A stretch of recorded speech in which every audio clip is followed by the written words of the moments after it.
দর্শক, স্বাগত এই সময়। আমি ফখরুল আলম কাঞ্চন আপনাদের সঙ্গে আছি। আমরা এই অনুষ্ঠানে সমসাময়িক রাজনৈতিক ও অন্যান্য গুরুত্বপূর্ণ বিষয় নিয়ে আলোচনা করি। আজ আলোচনা করব 10ই ডিসেম্বর পল্টনে সমাবেশের জন্য অনড় বিএনপি, সাথে থাকবে আরও কিছু বিষয়।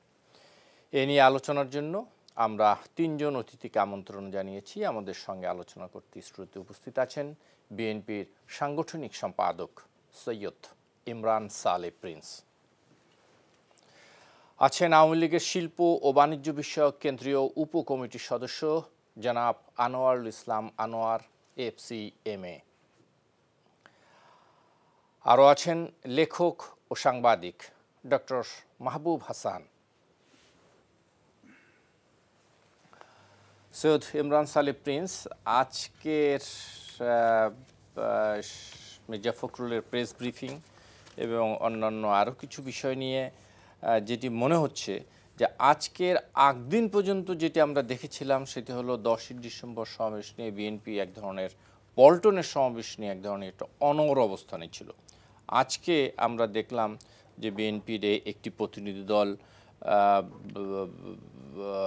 পুলিশের ঊর্ধ্বতন কর্মকর্তাদের সাথে বৈঠক করেছেন এবং বলেছেন যদি সরওয়ার্দী এবং তুরাগ বাদে অন্য যে কোনো ভেন্যু নিয়ে আলোচনা করা যেতে পারে। কেমন যেন একটু নমনীয় সুর শুনতে চাই আপনার কাছে। ধন্যবাদ আজকের এই শোতে আমাকে আমন্ত্রণ জানানোর জন্য, এবং একই সাথে আমার সাথে যারা সহ আলোচক আছেন তাদেরকেও শুভেচ্ছা জানাচ্ছি, দর্শক শ্রোতাদেরকেও শুভেচ্ছা জানাচ্ছি। আসলে এখানে নমনীয় কিংবা মানে গরম সুরের কিছু নাই নাকি।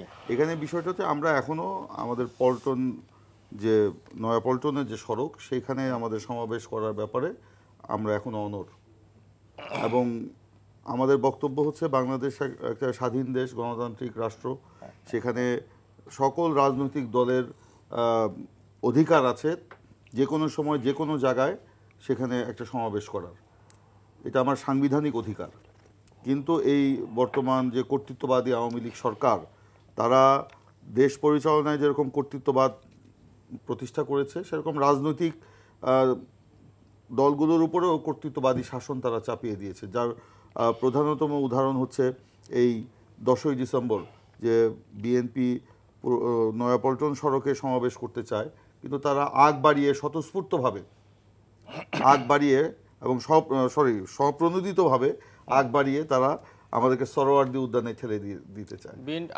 সরোয়ার্দী উদ্যানে সমাবেশ করে, আমি বলছি কয়েকদিন আগেই যে সুইডেন ভিত্তিক একটি আন্তর্জাতিক এবং স্বনামধন্য প্রতিষ্ঠান, তারা সারা বিশ্বের কর্তৃত্ববাদী রাষ্ট্রের যে তালিকা প্রকাশ করেছে, দুর্ভাগ্যজনক হলেও সত্য যে বাংলাদেশ সেই তালিকায় শীর্ষস্থানে রয়েছে, এবং সেখানে আফগানিস্তান, কম্বোডিয়া, উজবেকিস্তান, ঘানা, এইসব দেশের সাথে বাংলাদেশের কিন্তু অবস্থান সেই তালিকায় উঠে এসেছে, এবং এই কৃতিত্ব কিন্তু আওয়ামী লীগের, এই বর্তমান শাসক গোষ্ঠীর। তারা বাংলাদেশকে হাইব্রিড গণতান্ত্রিক জোনেও তারা রাখতে ব্যর্থ হয়েছে, তারা আজকে একটা কর্তৃত্ববাদী স্বৈরতান্ত্রিক দেশে পরিণত করেছে। তো এরকম যখন অবস্থা, তখন আমরা বলেছি, আপনারা জানেন যে আমাদের এই বর্তমানে আন্দোলনের একটা চতুর্থ পর্ব চলছে।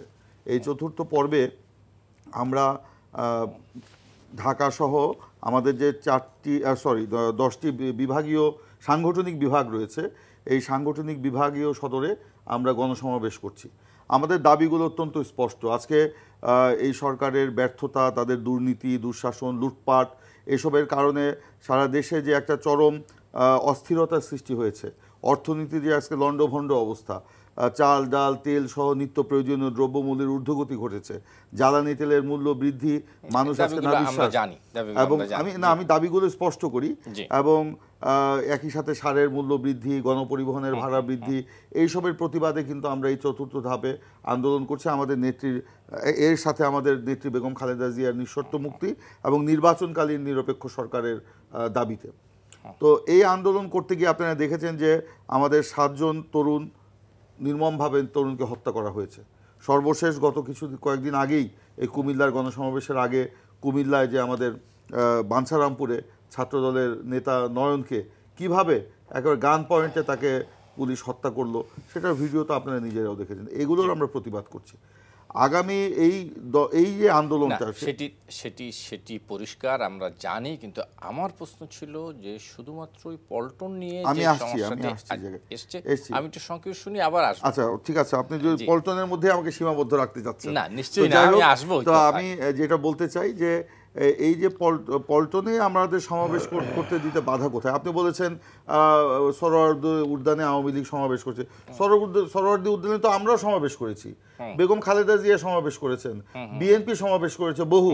কিন্তু আপনি খেয়াল করে দেখবেন গত 4টি বছর এই সরকারের আমলে, এই যে এই 18 নির্বাচনের পরে আমরা বহুবার সরোয়ার্দী উদ্যানে আমরা সমাবেশ করার জন্য চিঠি দিয়েছিলাম। তারা সরকার এবং পুলিশ আমাদেরকে সে অনুমতি দেয়নি। তারা আমাদেরকে দেখিয়ে দিয়েছিল প্রেস ক্লাবের সামনে এবং পল্টনের আমাদের অফিসের সামনে।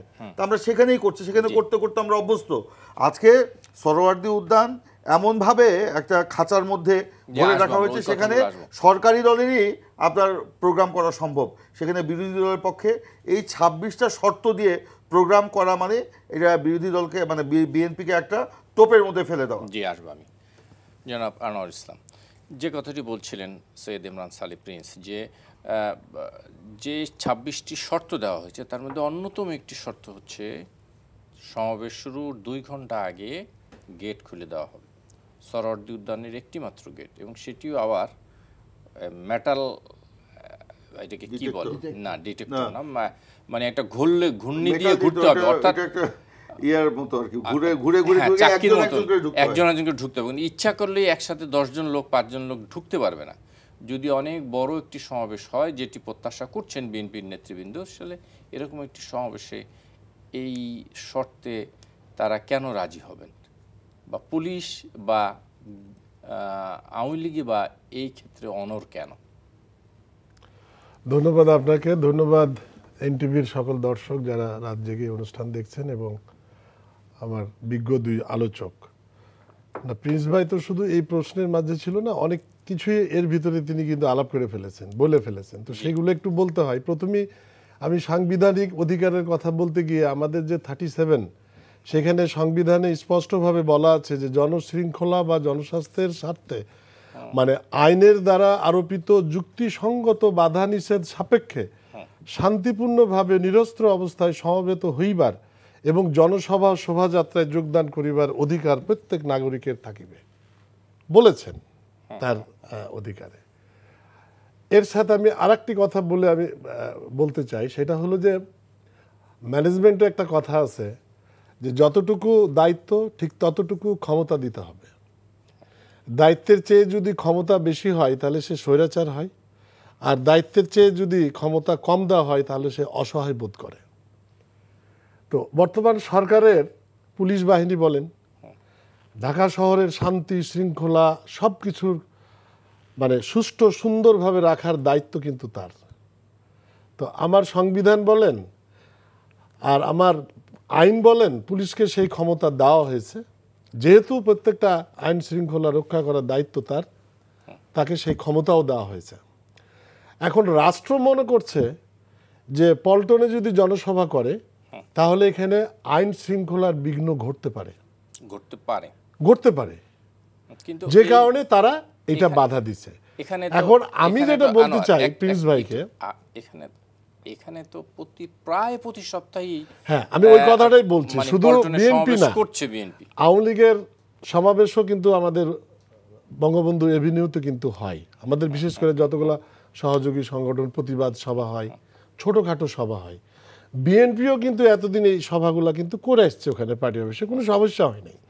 কিন্তু এখন তো ওনারা মহাসমাবেশ করবে, লক্ষ লক্ষ লোকের সমাবেশ ঘটাবে, গণসমাবেশ বলছেন, গণসমাবেশ, মহাসমাবেশ। এবং আমাদের তারেক জিয়া মানে তারেক রহমান সাহেব লন্ডন থেকে সব বিদেশিদেরকে আহ্বান করেছে, যারা 1 কোটি লোক বিদেশে আছেন তাদের 1 জন করে লোক পাঠাবেন পল্টনে, তাহলে 1 কোটি লোক কিন্তু হয়। 1 কোটি লোক যদি নাও আসে 50 লাখ হইতে পারে, 25 লাখ তো হবেই। 25 লাখ 50 লাখের কথা না হবে, উনি 1 জন করে বলছেন, বিএনপি বলেন এখন না তারেক রহমান বলছেন। এখন উনারা আহ্বান, এবং উনারা যতগুলা কথা বলে যে আমরা যে 8টা করেছি সেখানে কোনো ঝামেলা হয়েছে, তা আমি প্রিন্স ভাইদেরকে বলতে চাই যে 8টা কি আপনার রাস্তায় করেছিলেন? এই যে গত রাতে করলেন রাজশাহীতে মাদ্রাসা মাঠে, প্রত্যেকটা খোলা মাঠে হয়েছে, যে কারণে কোনো বিশৃঙ্খলা কিন্তু হয়নি। একটাও জনসভা কিন্তু কোনো রাস্তাতে হয় নাই মফস্বলে। আমি একটু আমি শেষ করি। উনি আমাকে বলেছেন যে একটাও কি রাস্তায় হয়েছে? আমরা তো খুলনায় আমরা হদিস পার্কে, শহীদ হদিস পার্কে আমরা সমাবেশটা করতে চেয়েছিলাম, সেখানে তো তারা দেন নাই। তারা কিন্তু সেখানে রাস্তায় দিয়েছিলেন। ঠিক আছে, আমি সেটাও বলছি যে মফস্বলে মাঠে করতে চেয়েছিলাম, না ম্যাক্সিমাম মাঠেই হয়েছে। মফস্বলেও যদি কোনো রাস্তাঘাটে হয় কোনো সমস্যা নাই। কিন্তু আমার কথা হলো যে বিএনপি একটা মহাসমাবেশ করবে, সেখানে যদি 5 লাখ লোক 10 লাখ লোক তাদের এক্সপেকটেশন যে এখানে এতটি লোক হবে, তাহলে তো আপনার এই পর্যন্ত কিন্তু মাইক দিতে হবে, আমাদের কারণ বাজার পর্যন্ত, আর ওইদিকে চলে যাবে যাত্রাবাড়ি পর্যন্ত। তো রাস্তা তো 20 ফিট 20 ফিট। তাহলে এটা কি একটা পুলিশ বাহিনীর পক্ষে এটা নিয়ন্ত্রণ করা, বা কোনো যদি যে কোনো অলিগলি থেকে এসে যদি কোনো সমস্যা হয় সেটা কি পারবে? এখন আমার কথা হলো যে আমরা যেখানে করছি, আওয়ামী লীগ যেখানে প্রত্যেকটা সমাবেশ এতে করছে আমাদের সোহরাওয়ার্দী উদ্যানে, আমি আজকেই ঢাকা মহানগর পুলিশের যে মুখপাত্র তিনিও বললেন, আমার স্বরাষ্ট্রমন্ত্রী বললেন যে বিএনপি প্রথমে কিন্তু দুইটি জায়গা চয়েস করেছে, কখনোই না, একটা সোহরাওয়ার্দী এবং একটা বানোয়াট কি বলে তাদের পার্টি অফিসের সামনে। এখন যদি রাষ্ট্র মনে করে যে তারাকে সোহরাওয়ার্দী উদ্যানে দিতে হবে, এবং আপনি যে 26টা তাদের এর কথা বললেন, শর্তের কথা বললেন, হ্যাঁ এই শর্তগুলা নিয়ে ওনারা অনেস্টলি আলাপ করতে পারে যে আমার এই শর্তগুলা হইলে আমার এই হইতে পারে। সেগুলো তো বলে নাই যে পুলিশ যে আলাপ আলোচনা করা যাবে না, যে এই প্রবলেমে আমাদের হচ্ছে এইটা আমাদের করতে হবে না। এই যে জিনিসগুলো আরো কিন্তু অনেক কথা প্রিন্স ভাই বলেছেন, সব আবার আসবো আপনার কাছে, আসবো নিশ্চয়। ডক্টর মাহবুব হাসান, আপনার কাছ থেকে শুনতে চাই, এই যে যুক্তি পাল্টা যুক্তির মধ্যে দিয়ে আমরা যাচ্ছি 10ই ডিসেম্বরের দিকে, শুনতে চাই আপনার কাছ থেকে। ধন্যবাদ ফখরুল আলম কাঞ্চন। এটা একটা মানে কি বলে বাধাহীন আলোচনা, অবারিত আলোচনা। আনোয়ার ভাই বললেন বা প্রিন্স বললেন, হ্যাঁ যার যার পক্ষ থেকে এটা বললেন, তাই না? আমরা যতটুকু জানি যে সাধারণত রাজনৈতিক কর্মসূচি স্বতঃস্ফূর্তভাবেই হয়, স্বতঃস্ফূর্ত জায়গায় হয়, কোনো ব্যারিকেড দেওয়া জায়গায় হয় না, এবং কেউ সেটা করে না। ইভেন আওয়ামী লীগ যখন মানে বিরোধী দলে ছিল তখনও কিন্তু তারা এটা করে নাই। যখন বিএনপি ক্ষমতায় ছিল তারা কিন্তু ওই রকম জায়গায় করেছে, কারণ তারা নিয়ন্ত্রিত জায়গায় ছিল, সরকারে ছিল, এত তাদের কোনো সমস্যা নয়, যেটা এখন আওয়ামী লীগের হচ্ছে না। মূলত বুঝতে হবে যে বিষয়টা কি। বিষয়টা হলো গণসমাবেশ, মানুষের উপস্থিতি, জনগণের উপস্থিতি, যে জনগণ ভুক্তভোগী, বিভিন্ন সমস্যায় আজ আক্রান্ত, বিশেষ করে এই যে পণ্যমূল্য বৃদ্ধি নিয়ন্ত্রণহীন, এবং ধরেন আপনার এই যে জ্বালানি তেলের যে মূল্যবৃদ্ধি, এর প্রতিবাদ তো হচ্ছে, প্রতিবাদ করছে মানুষ, কিন্তু হয়তো সমাবেশের ভিতরে যেতে পারছে না সবাই, কিন্তু যাচ্ছে। তো আমরা লক্ষ্য করেছি যে জনগণের সঙ্গে যাদের সম্পৃক্ততা, রাজনৈতিক সম্পৃক্ততা, সেটা তারা জনগণের সমর্থন পাবেই, যেটা বিএনপি এখন পাচ্ছে। আবার বিএনপি যখন ক্ষমতায় ছিল তখন আওয়ামী লীগ কিন্তু জনগণের সম্পৃক্ততা পেয়েছে, কারণ তাদেরও কিছু ল্যাক ছিল, এবং যেগুলোর জন্যে জনগণ তাদের উপরে ক্ষুব্ধ হয়েছিল। যে এই যে বিষয় আশয়গুলো, এখন জনগণ কিন্তু আওয়ামী লীগের উপরে কিছুটা ক্ষুব্ধ, অনেকগুলো বিষয়ের জন্যে ক্ষুব্ধ। পাশাপাশি আজকে যখন মানে পুলিশ যখন নিয়ন্ত্রণ করছে বা বলে দিচ্ছে এখানে করতে হবে, তখন তারা বিক্ষুব্ধ হচ্ছে পুলিশের উপরে। না, কিন্তু পুলিশের তো অধিকার আছে। ও না, অধিকারের কথা বলবো না, আমি বললাম আইন শৃঙ্খলা রক্ষার্থে বিশেষ করে আমি বলবো যে বিএনপির এরকম একটি সমাবেশ যখন করবে, সেটা একটা এত বড় গ্যাদারিং হবে, তার থেকে সিকিউরিটি দেওয়ারও দায়িত্ব কিন্তু তাদের। বিএনপির সিকিউরিটি দেওয়ার দায়িত্বও কিন্তু পুলিশের। হ্যাঁ, তা তো বটেই, 100% তাদেরই তো দায়িত্ব। তারা নিরাপত্তা বিধানের জন্যই তারা নিয়োজিত এবং সরকার কর্তৃক পরিচালিত, তাই না? কিন্তু তাকে বুঝতে হবে, পুলিশকে বুঝতে হবে যে তারা জনগণের নিরাপত্তার জন্য আছে। যদি বিএনপি যদি নয়াপল্টনে করে তাহলে জননিরাপত্তার জন্য পুলিশ স্পেশাল কিছু ডিসিশন নিতে পারে, স্পেশাল কিছু ব্যবস্থা নিতে পারে যাতে ওইখানে কোনো রকম অকারেন্স না ঘটে, তাই না? এটা তার দায়িত্ব। আর বিএনপির ইচ্ছা হলো যে আমরা কোনো প্রেসক্রাইব কোনো জায়গায় আমরা যাব না। সৈয়দ ইমরান সালি প্রিন্স, আমি আপনার কাছ থেকে শুনছিলাম, আমরা যেটা বলছিলাম যে পুলিশ প্রতিনিধির কাছে, পুলিশের কাছে আজকে বিএনপি প্রতিনিধি দল গিয়েছে এবং আমরা যতদূর জানি যে সেখানে তৃতীয় একটি ভেন্যুর ব্যাপারে আলোচনা করা যায় কিনা বিএনপির পক্ষ থেকে কিন্তু এরকম একটি ইঙ্গিত দেওয়া হয়েছে এবং সেখানে শহীদুদ্দিন চৌধুরী অ্যানিকে পুলিশের সাথে কথা বলার জন্য একটু দায়িত্ব দেওয়া হয়েছে। দেখুন, এটা আপনাদের মতো আমিও দেখেছি, পরবর্তীতে যেটা খোঁজ নিয়েছি, আমাদের মূল বিষয়টা হচ্ছে আমরা কোনো সংঘাত চাই না, আমরা একটা শান্তিপূর্ণ সমাবেশ চাই এবং সেটা আমরা পল্টনেই আমরা করতে চাই। আমাদের পল্টন যে নয়াপল্টনের যে সড়ক, সেই সড়কেই আমরা করতে চাই। সেখানে পুলিশের যেহেতু তারা স্বপ্রণোদিত হয়ে আমাদেরকে সোহরাওয়ার্দী উদ্যানে পাঠাচ্ছে, তো আমরা পুলিশকে বলতে গিয়েছিলাম যে এইটা সোহরাওয়ার্দী উদ্যান বিএনপির এই সমাবেশ করার জন্য উপযুক্ত না, নিরাপদ নয়, আমরা এখানে স্বাচ্ছন্দ্য বোধ করছি না।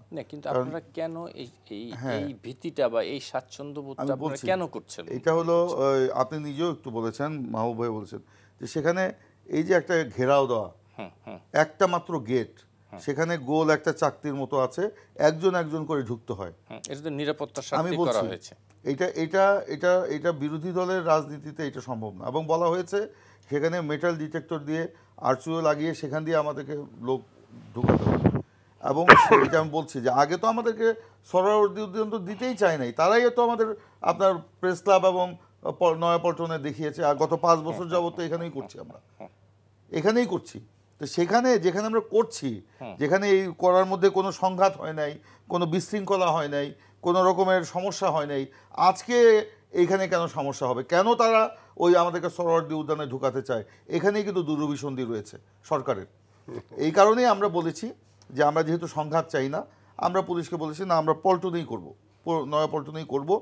তবে আপনারা যদি মনে করেন যে বিকল্প, যদি সোহরাওয়ার্দী ছাড়া যদি অন্য কোনো বিকল্প প্রস্তাব থাকে আপনাদের, সেটা বলতে পারেন, আমরা বিবেচনা করব।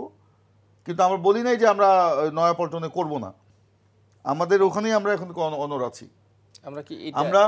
আমরা এখানে এইটা বলার মধ্য দিয়ে আমরা সরকারের দিকে আমরা বলটা সরকারের কোর্টে ঠেলে দিয়েছি। এটা কি হতে পারে যে তৃতীয় যদি কোনো ভেন্যু মানে পুলিশের পক্ষ থেকে? সেখানে তো আমি দেখেছি আমাদের দলের প্রচার সম্পাদক এবং শহীদুদ্দিন চৌধুরী অ্যানি এবং পুলিশের একজন ঊর্ধ্বতন কর্মকর্তা বসে তারা জিনিসটা আলোচনা করবে, তাহলে মিউচুয়াল আন্ডারস্ট্যান্ডিংয়ে আলোচনা হবে। সেখানে আলোচনার পর্যন্ত আমরা অপেক্ষা করি, এদিকে আমাদের প্রস্তুতিও চলবে। আমরা কিন্তু পল্টন আমরা ছাড়ি নাই, পল্টনেই আমাদের হবে। আর আজকে দেখেন যে শুধু এই যে বলা হচ্ছে যে আপনার এই ভেন্যু নিয়ে শুধু তাদের তো আপত্তি না, 10ই ডিসেম্বর নিয়ে আপত্তি। কেন 10ই ডিসেম্বর বিএনপির গণসমাবেশ? তারা বললো সেদিন থেকে নাকি আপনার বুদ্ধিজীবী হত্যা শুরু হয়েছিল, সেই জন্যই বলে আমাদের না। কি বলছেন কেন? আমি বলছি, আমার শেষ করতে দেন। সেই দিন থেকেই মানে সেই দিন জন্যই নাকি আমরা 10ই ডিসেম্বর বেশি নিয়েছি। তো 1971 সালের 26শে মার্চ থেকে 16ই ডিসেম্বর পর্যন্ত প্রতিদিনই তো গণহত্যা হয়েছে, প্রতিদিনই তো মানুষকে তারা নির্মমভাবে পাকিস্তানি বাহিনী হত্যা করেছে। তাহলে তো ওই 26শে মার্চ থেকে 16ই ডিসেম্বর পর্যন্ত কোনো দিনই তো কোনো প্রোগ্রাম করা তার কারোরই উচিত না, ওনারা যে যুক্তি দেখাচ্ছেন। আজকে 10ই ডিসেম্বর তো আন্তর্জাতিক মানবাধিকার দিবস, সেই মানবাধিকার দিবস কি সরকার পালন করে না, আওয়ামী লীগ পালন করে না? তো 10ই ডিসেম্বর তো আমরা আমাদের গণসমাবেশ কাকতালীয়ভাবে ওই মানবাধিকার দিবসই পড়ে গেছে। দেশে আজকে মানবাধিকার নেই, সবচেয়ে বড় মানবাধিকার হচ্ছে আমার ভোটের অধিকার, সেটাই তো আওয়ামী লীগ খেয়ে ফেলেছে। আপনার দিনের ভোট আগের রাতে করে তারা দেশে আজকে মানে একটা কর্তৃত্ববাদী শাসন কায়েম করেছে, দেশের মালিকানা তারা কেড়ে নিয়েছে। তাই 10ই ডিসেম্বর আমরা করতে অসুবিধা কোথায়? আর যে কথাটা বলছে এই সমাবেশকে কেন্দ্র করে উনি বলছেন মহাসমাবেশ, এটা সত্য নয়। এটা ঢাকা বিভাগীয় গণসমাবেশ। ঢাকা বিভাগের যেসব জেলাগুলো রয়েছে সেই সব জেলা থেকে আমাদের নেতাকর্মী এবং জনগণ আসবে। যেরকম আমার ময়মনসিংহ বিভাগের যে গণসমাবেশ করেছি, ময়মনসিংহ বিভাগের জেলাগুলি থেকে এসছে। গতকালকে যেরকম রাজশাহী বিভাগের জেলাগুলি থেকে এসে রাজশাহী বিভাগে হচ্ছে, সেরকমই একটা গণসমাবেশ। আসলে ওনারা ভয় পেয়ে গেছে। তারা জনস্রোত, এই যে সরকারের পরিচালিত প্রযোজিত স্ক্রিপ্টে যে আপনার পরিবহন ধর্মঘটগুলো হচ্ছে গণসমাবেশকে কেন্দ্র করে, এমন সন্ত্রাস, নৈরাজ্য, হত্যা, খুন, গায়েবী মামলা, গ্রেপ্তার যে চলছে, এসবের পরেও এইসব গণসমাবেশে জনস্রোতকে তারা ঠেকাতে পারেনি। ঢাকার গণসমাবেশেও সেটা স্রোত ঠেকাতে পারবে না। এই জন্যই তারা ভীত সন্ত্রস্ত হয়ে তারা বিভ্রান্তিকর তথ্য দিয়ে এই থেকে পণ্ড করতে চায়। আজকে দেখেন, আজকে আমাদের এই ঢাকার যে মেয়র ক্যান্ডিডেট ছিলেন ইশরাক হোসেন, বীর মুক্তিযোদ্ধা সাদেক হোসেন খোকার ছেলে, সাবেক মেয়রের ছেলে, তিনি আজকে আপনার করতে গেছে, প্রচারপত্র বিলি করতে গেছেন। তার গাড়ি বহরে কিভাবে হামলা করেছে ছাত্রলীগের ছেলেরা পুলিশের উপস্থিতিতে। সেখানে পুলিশ কি ভূমিকা নিল? আজকে নেত্রকোনায় বিএনপি অফিস পুলিশের উপস্থিতিতে হামলা করা হয়েছে, সেখানে পুলিশ কি আপনার ভূমিকা নিল? এই পুলিশকে তো আওয়ামী লীগ তাদের রাজনৈতিক উদ্দেশ্য নিয়ে জনগণের মুখোমুখি দাঁড় করিয়ে দিচ্ছে। আজকে পুলিশের যেটুকু ভাবমূর্তি রয়েছে, এই ভাবমূর্তিকে আজকে শূন্যের কোঠায় ঠেলে দিয়ে একটা অভাবনীয় পরিস্থিতির দিকে আওয়ামী লীগ ঠেলে দিতে চায়, যেটাকে আমরা বলেছি বাংলাদেশকে তারা একটা প্রি প্ল্যান্ড ওয়েতে তারা একটা সংঘাতমুখর পরিস্থিতি এবং একটা বিশৃঙ্খল পরিস্থিতির দিকে তারা নিয়ে যাচ্ছে। এইটাই হচ্ছে তাদের পরিকল্পনা। আমরা একটু শুনে আসি জনাব আনোয়ার। সৈয়দ ইমরান সালি প্রিন্সের শেষ কথা উত্তর আপনার কাছ থেকে শুনতে চাই। সরকার ভয় পেয়েছে এবং পরিকল্পিতভাবে সংঘাত সংঘর্ষের দিকে ঠেলে দিতে চায়, কি বলতে শুনতে চাই আপনার কাছ থেকে। ধন্যবাদ আপনাকে। আর আজকে আমাদের বাংলাদেশ আওয়ামী যুবলীগের প্রতিষ্ঠাতা শেখ ফজলুল হক মনির আজকে 84তম জন্মদিন। আমি আজকে শ্রদ্ধার সাথে স্মরণ করছি তাকে। আর প্রিন্স ভাই শুধু এটা না, প্রিন্স ভাই তো অনেক কথা বলেছে, আপনি শুধু শেষের অ্যান্সারটা নেবেন কেন? সবগুলাই তো নেওয়া উচিত এবং বলা উচিত যে আসলে বিএনপি কি করেছে আর কোথায় দেশটাকে এনে রেখেছিল, সেই কি কি ওপেনিং ব্যালেন্সগুলো আমরা পেয়ে কি ভ্যালু অ্যাড করেছি, তারপরে এখন ক্লোজিং ব্যালেন্স কি দাঁড়াইলো, সেটা তো জানা উচিত, বোঝা উচিত বাংলাদেশের মানুষের। এত বছরের হিসাব তো অবশ্যই তৈরি করতে গেলে অনেক টাইম লাগবে। আর উনি যে কর্তৃত্ববাদের যে লিস্টে আমাদের নাম দিয়েছেন, যেসব দেশের সাথে আমাদের হয়েছে, সেসব দেশে কি বেগম খালেদা জিয়া আছেন, 75-এর খুনিরা আছেন, 71-এর পরাজিত শক্তিরা আছেন? অবজেকশনেবল কথাবার্তা বলা উচিত না, না কোথাও নাই। পরিবেশটা হলো এখানে যে আমাদেরকে যুদ্ধ করতে হচ্ছে সেই 71-এর পরাজিত শক্তির সাথে, আমাদেরকে যুদ্ধ করতে হচ্ছে সেই 75-এর খুনিদের সাথে। তারা বাংলাদেশে বিরাজমান, পৃথিবীর কোন ইতিহাসে নাই যে স্বাধীনতার যুদ্ধে, লিবারেশন ওয়ারের যুদ্ধে যারা হেরে যায় তারাকে নিয়ে থাকতে হয়। তো এই যে বাংলাদেশের পরিবেশটা যেটা তৈরি করেছে বিএনপি বিশেষ করে এবং জিয়াউর রহমানের নেতৃত্বে, সেই পরিবেশের বিরুদ্ধে আজকে আমাদের যে একটা অসাম্প্রদায়িক যে বাংলাদেশ তৈরি করার যে স্বপ্ন নিয়ে আমরা যুদ্ধ করেছিলাম, তার বিপক্ষে যে বাংলাদেশে যে রাজনীতিটা চলছে, সেইটাকে ঠেকাতে গিয়ে মাঝে মাঝে কর্তৃত্ব হইতে হয়। এবং এটা ঠিক যে সাম্প্রদায়িক শক্তির বিরুদ্ধে এবং যারা এই যে সন্ত্রাস এবং নৈরাজ্য যারা করে তাদের বিরুদ্ধে মাঝে মাঝে নৈরাজ্য করতে হয়। স্বীকার করলেন, ধন্যবাদ। স্বীকার করলেন, ধন্যবাদ। দর্শক আপনারা দেখেন, না আমি স্বীকার করছি না, করতে হয়। তার কারণ তারা গাড়িতে আগুন দিছে, তো আমরা কি ফুলের তোড়া নিয়ে থাকবো তাদের জন্য? তারা মানুষকে চলন্ত বাসে ঘুমন্ত মানুষের উপর পেট্রোল বোমা মেরে 13 জনকে মেরে ফেলছে তারা। তাহলে আমরা কি পেট্রোল নিয়ে থাকবো, গোলাপ ফুল নিয়ে থাকবো যে তারা একের পর এক আমাদের উপর হত্যা করবে, নির্যাতন করবে? ওনারা কথা বলে কিভাবে, শিক্ষিত মানুষ, আমার এইটাই ভাবতে কষ্ট হয়। 75-এ বঙ্গবন্ধুরে মারলা, 3রা নভেম্বরে জেল হত্যা করলা, আমাদের 21শে আগস্টে ড্রেন হামলা করে মানুষ মারলা, আমাদের শাহমেজ কিবরিয়াকে মারলো, আমাদের মঞ্জুর ইমামকে মারলো, আমাদের আহসানুল্লাহ মাস্টারকে মারলো। এত লোকরে হত্যা করে বাংলাদেশে যে একটা যে সিচুয়েশন তারা তৈরি করেছে, তার বিরুদ্ধে আমাদেরকে কি করতে হয়? বিএনপির সময়ে যত না বলতে দেন, তারা তো সেই বিএনপি, তো আমি সেটাই বোঝাতে চাচ্ছি। আমি একটু বলি, আমি বলছি বিএনপির সময়ে যত হত্যাকাণ্ড ঘটেছে সব দায় দায়িত্ব বিএনপির।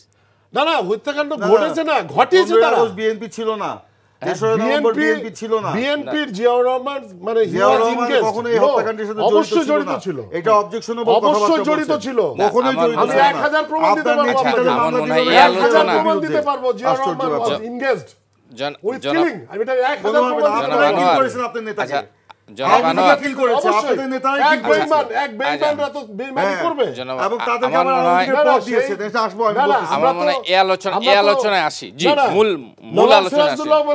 তুমি শুধু আমার সেনাপতি না পরম আত্মীয়, কিন্তু সেই বেঈমান তো বেঈমানি করে তো সিরাজউদ্দৌলাকে হত্যা করেছিল, মোস্তাক হত্যা করেছিল, জিয়া রহমান বঙ্গবন্ধুকে হত্যা করেছিল, কিন্তু জিয়া রহমানের আমার মনে হয় ওই আলোচনায় আপনি যাচ্ছেন। চিফ অফ আর্মি ওনাদের তো বর্তমান প্রেক্ষাপটে বলার কিছু নাই। আমার মনে হয় করা উচিত ছিল দেশকে ফোকলা করে একটা দেশের আলোচনা আড়াল করার জন্য একটা দেশের রাষ্ট্রপতিকে হত্যা করছে, সে ডেপুটি চিফ হিসাবে কি করা উচিত ছিল সে করে নাই। সে খুনিদেরকে পালাতে সাহায্য করেছে, খুনিদেরকে বিভিন্ন দূতাবাসে চাকরি দিয়েছে।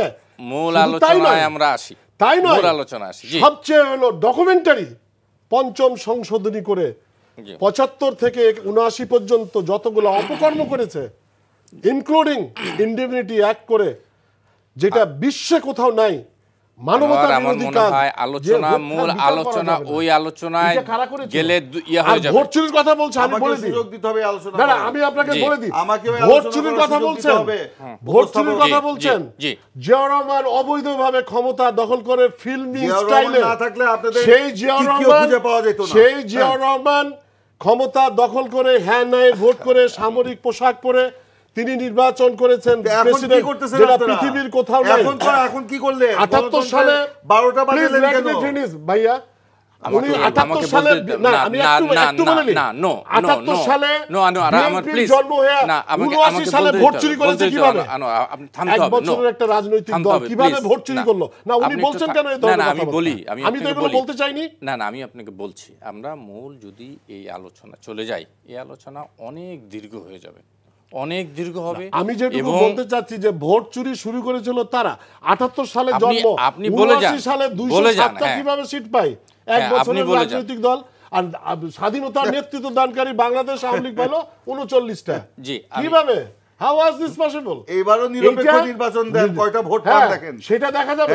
নিরপেক্ষ সরকারের অধীনে ভোট দেন, কয়টা আসন পাবে সেটা দেখেন। আমাদের ওই আপনারা নিরপেক্ষ নির্বাচন দিতে ভয় পান, সেই কারণে আপনারা সংবিধানকে কাটাছাড়া করে নিজেদের অধীনে নির্বাচন করতে চান। মনে হয় আমি একটু ডক্টর মাহবুব হাসানের কাছে যেতে চাই। ডক্টর মাহবুব হাসান, এই 10ই ডিসেম্বর নিয়ে কি সরকারি দল ভীত আছে? আপনি কি মনে করেন? না, ভীত আছে, আমার মনে হয় ভীত আছে। কেন ভীত আছে সেটা বলি। যে এই যে ভটভটি, নসিমন, করিমন, পেট্রোল বোমার ভয় আছে না, বিষয়টা না কেন ভীত আছে সেটা মানে ভিতরের বিষয় আলাদা, কিন্তু প্রকাশ্যে যেটা আমরা দেখতে পাচ্ছি ভীত আছে বলেই কিন্তু তারা এই নসিমন, করিমন, ভটভটি, হ্যান ত্যান এইগুলোদের বিরুদ্ধে তাদের করে দিল, তাই না? কিন্তু সরকার কিন্তু যারা ধর্মঘট করেছে, আন্দোলনে নেমেছে, তাদের সমস্যা সমাধানের জন্য কিন্তু আলোচনায় বসেনি। তার মানে কি? তার মানে কি সরকার এটার পেছন থেকে এটার করেছে? আমি বলতে চাই না, কিন্তু প্রবলেম হলো যে আপনি যদি গণতন্ত্রে বিশ্বাস করেন, আপনি যদি রাজনৈতিকভাবে গণতান্ত্রিককে সরকার বলে দাবি করেন, তাহলে গণতন্ত্রের যে নর্মসগুলো সেগুলোকে আপনি মেনে নেবেন। এটাই হলো কথা। আপনাকে এখানে জনসমাবেশ করে কোনো সরকারকে পতন ঘটানো যায় না, সম্ভব না। যেটা এরশাদকে পতন ঘটানো হয়েছিল সেটা আওয়ামী লীগ, বিএনপি সহ সব দল মিলে সেটা করেছিল বলে সম্ভব। এখনো তো বিএনপি মানে আওয়ামী লীগ বাদে সব দলই প্রায় একই সুরে কথা বলছেন। তার মানে কি আওয়ামী লীগ সেই কারণে ভয় পেয়েছে, সেই কারণে ভয় পাচ্ছে, ভীত হচ্ছে? তার হাতে তো আপনার পুলিশ আছে, বিডিআর আছে, মানে বিজিবি আছে, তাই না, র্যাব আছে। সরকারি দলের সাথে তো মানে তারা তাদের সাথে আছে বলতে মানে বলবেন কেন আপনি? সরকার সাথেই তো আছে। শুনেন, র্যাব বা পুলিশ বাহিনী এরা তার জনগণের মানে এগুলো রাষ্ট্রে আছে, রাষ্ট্র পরিচালক হিসেবে সরকার তাদেরকে মানে করে একেবারে পরিচালনা করে। তো সরকার যখন পরিচালনা করে সরকারের কথাই তো শুনবে পুলিশ, নাকি নাকি আমার আপনার কথা শুনবে বা বিএনপির কথা শুনবে? শুনবে না। এইটাই তো ইতিহাস আমাদের। যাই হোক, আমি ওদিকে যেতে চাই না। ইতিমধ্যেই প্রিন্স এবং আনোয়ার সাহেব যে তর্কগুলো করলেন, অতীতের ইতিহাসের এই নির্মম ঘটনাগুলো আমরা জানি, এটা জনগণ জানে, জাতি জানে। সৈয়দ ইমরান সালি প্রিন্স, আমরা শুনবো। আমার মনে হয় অতীতের দিকে আমরা একটু না যাই, একেবারেই সংক্ষেপে। আপনি যদি আমার প্রতিপক্ষকে অতীতের বিষয়টা অ্যালাউ করেন তাহলে আমাকে একটু বলতে দিতে হবে। আমি অ্যালাউ করতে চাই না, যেটা কথা এসেছে তো দর্শক শ্রোতারা দেখছেন, আমি ওইদিকে আমি যাব না। অতীতের কথা আমরা রাজনীতি করতে চাই না। আমি তিনটা বিষয় আমি 3 লাইনে শেষ করব। তিনি বলেছেন যে শহীদ প্রেসিডেন্ট জিয়াউর রহমানের আমলেই নাকি বাংলাদেশে যে ভোট চুরির রাজনীতি শুরু হয়। এইটা সকলেই জানে যে 73 সালে যে আপনার নির্বাচন হয়েছিল, সেই নির্বাচনে কিভাবে আপনার ভোট চুরি করা হয়েছিল। আমি একটা উদাহরণ দিই। ওনারা মরহুম শেখ মুজিবুর রহমানের হত্যাকাণ্ডের সাথে যাকে দায়ী করেন খন্দকার মোস্তাক সাহেব, সেই খন্দকার মোস্তাক সাহেবকে জেতানোর জন্য সেই নির্বাচনে দাউদকান্দি থেকে ব্যালট বাক্স হেলিকপ্টারে করে গণভবনে নিয়ে এসে তাকে বিজয়ী ঘোষণা করা হয়েছিল।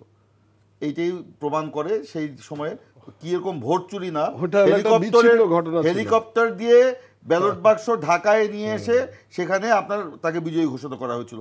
এরকম বহু বহু উদাহরণ আছে। ওনারা বলেছেন হত্যার রাজনীতি। শেখ মুজিবুর রহমান সাহেবের সময় থেকেই বাংলাদেশে হত্যার রাজনীতি শুরু হয়। সিরাজ শিকদারকে হত্যার, বীর মুক্তিযোদ্ধা সিরাজ শিকদারকে হত্যার মাধ্যমে। আচ্ছা, উনি বলেছেন 15ই আগস্টের হত্যাকাণ্ডের সাথে জিয়াউর রহমান জড়িত। কোনোভাবেই নয়।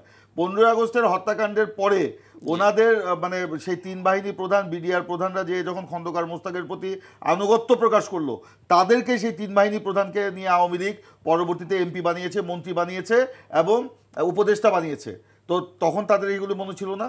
আর সেই বলেছেন যে প্রেক্ষাপট, সেই শেখ মুজিবুর রহমানের হত্যাকাণ্ডের প্রেক্ষাপট রচনা করেছিল জাসদ। সেই জাসদকে ওনারা মন্ত্রী বানিয়েছেন, ওনাদের 14 দলের সঙ্গী বানিয়েছেন। তো এগুলিটা তাদের আপত্তি নাই।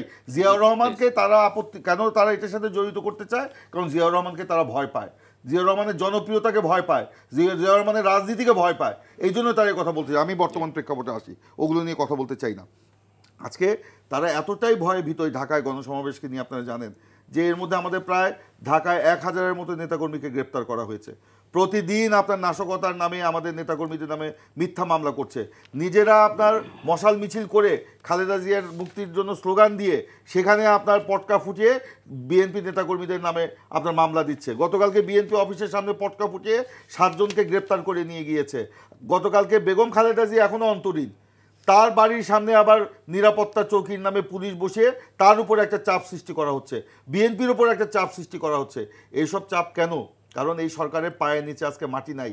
কারণ এই সরকার এতটাই দুর্বল হয়ে পড়েছে, এতটাই দুর্নীতিবাজ, এতটাই অর্থ পাচারকারী, এতটাই লুটেরা, এতটাই আপনার গণবিরোধী, এতটাই গণতন্ত্র হত্যাকারী, এতটাই ভোটের অধিকার হরণকারী যে তারা আজকে এই আন্দোলনকে তারা ভয় পায়। আমরা বলতে চাই আমরা তাদের এই ভয়ে ভীত নই। আজকে সারা বাংলাদেশের মানুষ জেগে উঠেছে। আমরা হালুয়া রুটি খাওয়ায়া কিন্তু আমরা মিটিংয়ে নিয়ে আসি না।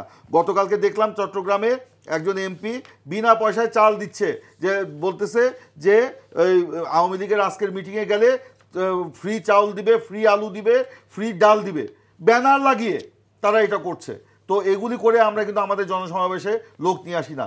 আমাদের জনসমাবেশে ওনাদের এই বাধা বিপত্তি সত্ত্বেও মানুষ 30 কিলোমিটার 40 কিলোমিটার পায়ে হেঁটে চাল ডাল চিরা মুড়ি গুড় হাতে নিয়ে তারা সমাবেশে এসে রাত্রি যাপন করে, সমাবেশ সফল করে তারা ফিরে যায়। এই কারণেই বলছে জনগণ আজকে জেগে উঠেছে। সেই কারণেই বলবো এইসব ধান্দা ফিকির করে এই যে আপনার মানে দমন নিপীড়ন চালিয়ে, হত্যা নির্যাতন চালিয়ে, পুলিশকে লেলিয়ে দিয়ে, সশস্ত্র কর্মীদেরকে লেলিয়ে দিয়ে তারা আমাদের এই আন্দোলনকে আর দমন করতে পারবে না। এবার যদি তারা গণদাবি না মেনে নিয়ে একগুয়েমি করে তারা যদি ক্ষমতায় থাকতে চায়, আবার যদি ওই 14 এবং 18-র মতো নির্বাচন করতে চায়, তাহলে তারা নিজেরাও খাদের মধ্যে পড়বে, বাংলাদেশকে নিয়েও খাদের মধ্যে ফেলবে। এর সম্পূর্ণ দায় দায়িত্ব আওয়ামী লীগকে নিতে হবে। এই জন্যই আজকে আমাদের মহাসচিব বলেছে আওয়ামী লীগ একটি সুদূর প্রসারী অশুভ মাস্টার প্ল্যান নিয়ে এগোচ্ছে, এবং সেই মাস্টার প্ল্যানে হলো নিজেরা আপনার আজকে পড়ে যাবে। আজকে ওবায়দুল কাদের চট্টগ্রামে বলেছেন যে আমাদের নেতাদেরকে ডেকে বলেছেন এসে দেখে যান কত মানুষ। আমার ওই কথাটা ছড়া মনে পড়ে গেল, ছোটবেলায় আমরা শিখেছিলাম। উনি বলেছেন ফখরুল আসেন, আমির খুসরো আসেন, নোমান সাহেব এসে দেখে যান আমাদের সমাবেশে কত মানুষ। একটা দেখলাপনা। আমার কাছে মনে হয়েছে ছোটবেলায় যে ছড়া পড়েছিলাম, খোকন খোকন ডাক পারি আইরে খোকন বা ঘরে আয়, কাক কি দুধ মাখা ভাত কাকে খায়। তো ওরকমই আজকে উনি ছড়া বলতে শুরু করেছেন। উনি বলেন খেলা হবে, খেলা হবে। কি খেলা? ওনার নেতা তোফায়েল আহমেদ সাহেব কালকে বললেন যে এইসব তো রাজনৈতিক বক্তব্য নয়। ওনাদের খেলা তো আমরা দেখতে পাচ্ছি, কি খেলা খেলছেন। আজকে ইশাকের গাড়ি বহরে হামলা করেছেন, আমাদের অফিসের সামনে আপনি বোমা ফেলেছেন, বেগম খালেদা জিয়ার বাড়ির সামনে নিরাপত্তা চৌকি বসিয়েছেন। এই তো আপনাদের খেলা। এই খেলা তো আমরা খেলতে চাই না। আমরা বলেছি আসুন আপনারা সঠিক পথে আসুন। দেশের যদি ভালো চান, গণতন্ত্রের যদি ভালো চান, জনগণের যদি ভালো চান, নিজেদের যদি ভালো চান, তাহলে আসুন রাজনীতির সঠিক পথে এসে পদত্যাগ করে নিরপেক্ষ সরকারের হাতে ক্ষমতা দিন। জনগণ যাকেই ভোট দিবে তিনিই দেশ পরিচালনা করবে। কিন্তু এই সৎ সাহসটুকু আজকে তাদের নাই। উনি একটা কথা লাস্টে ওটুকু বলতে ছুটে গেল যে নিরপেক্ষ দিবেন, এই দিবেন, এবং বিএনপি যাতে নিশ্চিত ক্ষমতা যায়। না, আমরা এটা বলি না। এটা বলি না, এই নিশ্চয়তা আমরা চাই না। মানে আমরা জনগণের ভোটের অধিকারের নিশ্চয়তা চাই। আপনারা আমাদের সবাই আপনারা ভোটের অধিকারের নিশ্চয়তা চাই। আমাদেরকে নিশ্চয়তা আপনারা দিতে পারবেন না। আমাদেরকে নিশ্চয়তা দিতে পারবেন না আপনারা। আমরা সেই নিশ্চয়তা চাই না। আপনার এত কথা বলতে দেন, আপনি বলুন। জি, বলুন আপনি। কাঞ্চন ভাই সময় দিবে না। আমি শুধু এইটুকু যেটুকু বলতে চাই যে ওই সময় যখন আমরা বিরোধী দলে ছিলাম, বিশেষ করে 2001 থেকে 2006, ওই সময় আপনাদের পত্রিকার হেডলাইনগুলো একটু দেখে নিয়েন প্লিজ ভাই। অতীতের কথা বলে চেহারাও দেখতে পাবেন। অবশ্যই দেখি আমরা। একদিনে 8000 লোককে গ্রেফতার করেছিলেন। আপনারা কতদিন গ্রেফতার করছেন? এগুলো ভুয়া কথা বলে কোনো লাভ নাই। জনসভা ছিল বলে সেই তুলনায় তো আপনারা বেহেশতে আছেন আওয়ামী লীগের আমলে। সত্যি কথা তো তাই। নরক কোনটা ভাই? আপনারা এখন বেহেশতে বলে নরক কোনটা সেটা বলে দেন। আপনারা কথা বেহেশতে এইটা হয়, নরক কোনটা? লজিক দিয়ে কথা বলেন। যেটুকু বলছি, আপনারা 2001 থেকে 2006 পর্যন্ত পেপার পত্র পত্রিকাগুলো দেখে নিয়েন যে আপনারা হাজার হাজার আওয়ামী লীগের নেতা কর্মীকে কিভাবে নরকী জীবনযাপন পালন করেছিলেন, আমাদেরকে করতে হয়েছিল। এটা খোঁজ নিয়েন। একদিনে 8000 লোককে গ্রেফতার করেছিলেন। আপনাদের প্রথম আলোর শিরোনাম দেখেন, আমি দেখাতে পারবো আপনাকে। প্রথম আলো আমাদের সেই আপনাদেরদের পত্রিকা, আপনারা যাকে উদাহরণ হিসেবে দেখেন।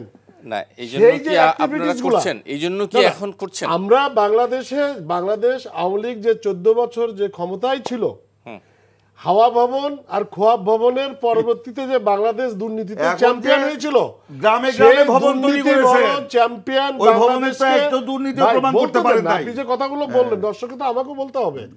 সেই চ্যাম্পিয়ন বাংলাদেশকে আজকে বাংলাদেশ একটা চ্যাম্পিয়ন বানিয়েছেন দুর্নীতির।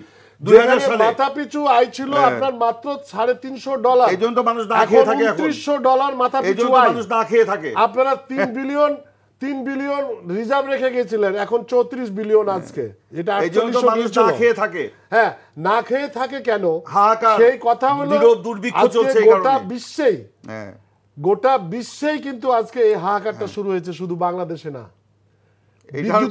যে অবস্থা আজকে আপনারা করে গেছিলেন, খাম্বা ছিল, তার ছিল না। আমরা তো বলি না বিদ্যুৎ 100% উৎপাদন করেছি। 100% আমরা বলি না এই কথা। আপনারা 100% বলে এখন অন্ধকারে ঠেলে দিয়েছেন। অন্ধকারে আবার তো বিদ্যুৎ আপনারা অন্ধকারে ঠেলে দিয়েছেন। এই কয়েকদিন অন্ধকারে রেখে যে সারা 100% যে গোটা বাংলাদেশের মানুষকে দিয়েছিল, এটা ইট হ্যাজ বিন প্রুভড। এবং আবারও যে ক্রাইসিসটা দূর করা, এটা জনগণ জানে। বিদ্যুতের অবস্থা কি সেটা জনগণ জানে। উৎসব করে জনগণকে ভোলানো যাবে না। বাংলাদেশের আজকে যে অর্থনৈতিক অবস্থা, আপনারা কি রেখে গেছিলেন আর আজকে কি অবস্থা আছে? ব্যাংকে টাকা নাই, ডলার নাই, আজকে জিনিসপত্রের দাম বেশি। ভাই বলতে না দিলে কি আমি কি আপনার সাথে এরকম করছি? তাহলে আপনি কথা বলতে পারতেন না। জি, আপনি যেটুকু বলছেন আমাকে সেটুকু বলতে দেন। জি, আনোয়ার বলুন। আজকে বাংলাদেশের যে উন্নয়নের প্রত্যেকটা সেক্টরে ইন্টারন্যাশনাল যে ফাইন্যান্সিয়াল ইনস্টিটিউটগুলো, তাদের যে জাস্টিফিকেশন বাংলাদেশের অর্থনীতি নিয়ে, প্রত্যেকটা বিদেশি পত্রিকাগুলো ভূয়সী প্রশংসা করেছে বাংলাদেশের।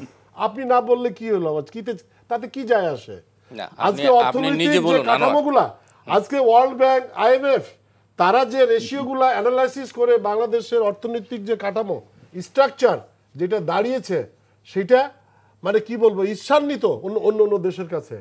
আমরা কিছু কিছু ক্ষেত্রে ভারতকে ছাড়িয়ে গেছি, আপনাদের স্বাধীন পাকিস্তানকে তো আমরা বহুত আগে ছাড়াই গেছি। সেই কথাগুলো বলে এখন কিন্তু মানুষ খাবে না, এবং মানুষ এটাও জানে শেখ হাসিনার বিকল্প বাংলাদেশে নাই। আমার মনে হয় যে আমরা আপনারা মানুষ জানতে চাই যে শেখ হাসিনাকে বাদ দিয়ে আমরা কাকে দিব ক্ষমতা বানায় ফেলতেছেন। আপনারা মাঝিহীন নৌকার মতো ঘুরে বেড়াচ্ছেন। এইভাবে তো বাংলাদেশের মানুষ আপনাদেরকে সমর্থন দিবে না। এটা তো খেলামুর ব্যাপার না। এখানে সঠিক নেতৃত্ব দরকার, এখানে সঠিক প্ল্যানের দরকার, এবং সঠিক সংগঠনের দরকার, যেটা আমাদের আছে। একটা দলের যদি সংগঠন থাকে, নেতৃত্ব থাকে, আদর্শ থাকে, সেই দলকে কখনো পরাজিত কেউ করতে পারে না, যেটা আপনারাও পারবেন না। আপনারা ক্ষমতায় ছিলেন, আমরা বিরোধী দলে ছিলাম, আমাদের নেত্রীকে বাংলাদেশে ঢুকতে দিছিলেন না, ঢুকলেও বঙ্গবন্ধুর জন্য দোয়া করতে দেননি। সেই নেত্রী আপনাদেরকে নামাইয়া কিভাবে আসলে বিরোধী দলের থেকে আসার সুযোগ দিয়েছিল বলে কথা বলতে দিচ্ছেন আমাকে, তা আমি কেমনে বলবো? উনি কথা বলতে দিলে না, আমি থেমে যাই আমারটুকু বলার পরে। তো সেটা আমি শুধু এটুকুই বলি যে আমরা ভয় পাচ্ছি না, সেই কথাটুকু খালি জাস্ট একটু বলি, একটা লাইন বলতে চাই। ওনারা ক্ষমতায় ছিল, আমরা বিরোধী ছিলাম, তাদেরকে টেনে হেঁচড়ে কিন্তু আওয়ামী লীগই নাম নিয়েছে। আর এখন তো 14 বছর আওয়ামী লীগ আছে, আমরা কেন তাদেরকে ভয় পাবো? ডক্টর মাহবুব, আমরা একটু যদি আপনার কাছ থেকে শুনতে চাই যে এই উত্তেজনা, এই পরিস্থিতির সমাধান কোথায়? সমাধান নাই। কেন নাই? কারণ আওয়ামী লীগ এবং বিএনপি তারা তাদের রাজনীতি নিয়ে, তাদের রাজনৈতিক যে মানে গহ্বর আছে, সেই গহ্বরের ভিতরে বসে আছে। রাজনীতিকে ওই গহ্বর থেকে, ওই টানেলগুলো থেকে বের করতে হবে।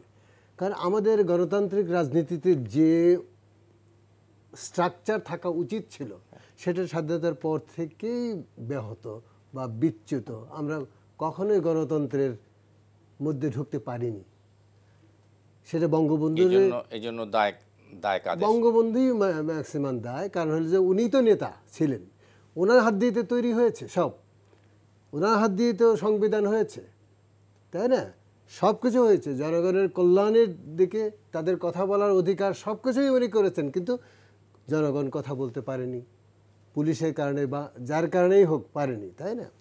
এখন আমরা কি চাই, আওয়ামী লীগ এবং বিএনপি কি চাই? এই দুটো বড় দল আমাদের সামনে, তাদের কাছেই জনগণের আশা প্রত্যাশা যাই বলেন, ডেভেলপমেন্টই বলেন আর খাদ্যের বিষয়ে বলেন, সমস্ত কিছুর দায় দায়িত্ব হলো এই দুটো পার্টির। ক্ষমতায় আওয়ামী লীগ তার কাছে প্রথম, বিএনপি ক্ষমতায় ছিল, আবারও হয়তো যাবে বা যদি জনগণ ভোট দেয়। এই জনগণের যে অধিকার, সেই অধিকার যদি আপনি বাস্তবায়ন করতে চান, যদি অধিকারের বিষয়গুলো প্রধান করে তোলেন, তাহলে অবশ্যই গণতন্ত্র প্রতিষ্ঠা করতে হবে।